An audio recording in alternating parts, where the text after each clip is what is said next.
वंदे मातरम. या बाई.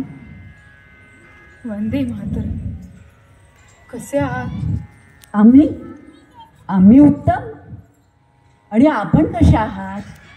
आणि हो, आपण आणि येसू वहिनींनी सुरू केलेली ती आत्मनिष्ठ युवती संघटना, त्याचं कार्य कसं चाललंय?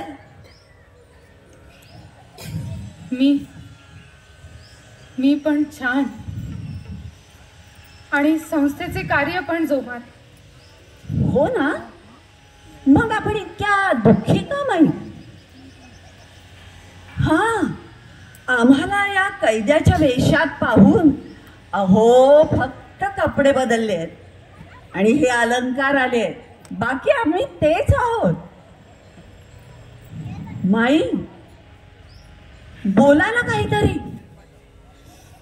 आता आपली लवकर भेट होणार नाही, आपल्याला बोलता येणार नाही, हे दुःख चालतंय का हृदयात? नाही हो, ते तर कधीतरी अपेक्षित होतच.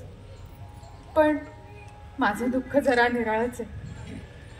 आपण म्हणाला होतात आपल्याला पुत्र हवाय, आपल्यानंतर देशकार्याच्या कामी यावा म्हणून. आम्ही आपली देशकार्यासाठी पुत्र समर्पित करण्याची इच्छा नाही पूर्ण करू शकलो. माई, अनेक फुले फुलती, फुलोनिया सुकोनी जात, कुणी तयांची महती गणती ठेविली असे, पै अमर होयती वंशलता, निर्वंशजीचा देशा करिता. माई, वैयक्तिक स्वार्थाकडून राष्ट्राच्या स्वातंत्र्याकडे वाटचाल करताना दुःख, कष्ट, अपमान, अवहेलना हे सगळं अपेक्षितच होतं ना? होय हो, पण माई, आम्ही तुम्हाला खूप त्रास देतोय ना? छी हो, पण आपण नसताना आयुष्य, आपला संसार, आपलं बाळ. संस्कार माई, संसार तर सगळेच करतात हो, घरही बांधतात. आपल्या विवाह विधीच्या वेळी आम्ही घेतलेला उखाणा स्मरतोय आपणाला? भूमातेच्या स्वतंत्रतेचं हाती बांधलंय कंकण, तन मन धन आपलं सगळं झालंय राष्ट्रार्पण.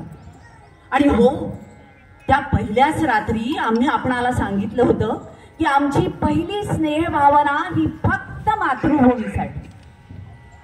पण हा, त्यामुळे तुमचं स्थान कमी होत आहे असं मात्र नाही. हा, हाती ज्वाला घेतल्यावर स्वतःही भाजणार आणि शेजाऱ्यालाही भाजणारच ना.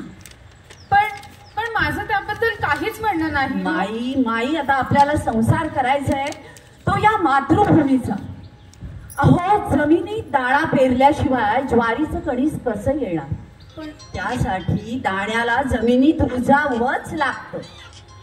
म्हणूनच आपल्या देशात जर चांगली पिढी, चांगली घरं निर्माण व्हावी असं वाटत असेल तर आपल्या घराला जमिनीत रुजावंच लागेल. त्याशिवाय चांगलं कस कसं मिळणार? पण मी म्हणते माई, की घेतले व्रत नहे आम्ही अंधतेने, लब्ध प्रकाश इतिहास निसर्ग माने, जे दिव्य दाहक म्हणून असावयाचे, बुद्ध्याची वाण धरिले करिले सतीचे. अहो माई, ऐका आमचं थोडं.